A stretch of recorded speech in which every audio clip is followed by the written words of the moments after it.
கிறிஸ்துவின் பிரியமான சகோதர சகோதரிகளே, உங்கள் அனைவருக்கும் வணக்கம். இன்றைய நற்செய்தியை அடிப்படையாக வைத்து சிந்தித்து பார்க்கிற பொழுது நாம் ஒவ்வொருவரையும் பரிவு உள்ளம் கொண்ட மக்களாக வாழ இயேசு இன்றைய நாளிலே அழைக்கிறார். பொதுவாக இரக்கம் என்ற வார்த்தைக்கும் பரிவு என்ற வார்த்தைக்கும் மிக வித்தியாசம்.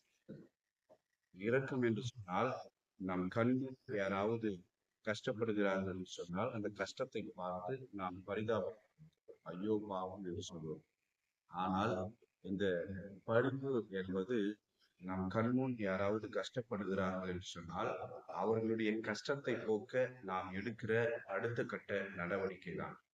அதைதான் நற்செய்தியை நாம் பார்க்கிறோம். இயேசு மக்கள் மீது பரிவு கொள்கிறார்.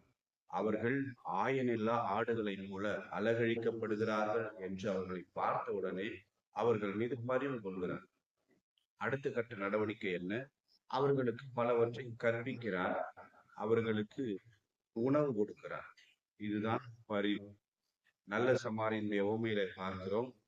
குற்றுயிராய் கிடந்த அந்த மனிதர் மீது நல்ல சமாரியர் பரிவு கொள்கிறார்.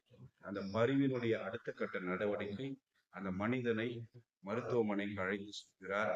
அவருக்கு சுகம் பெறுவதற்கு தேவையான உதவிகளை. அதுதான் பரிவு. ஒருவருடைய கஷ்டத்தை போக்க நாம் எடுக்கிற அடுத்த கட்ட நடவடிக்கை தான் பரிவு.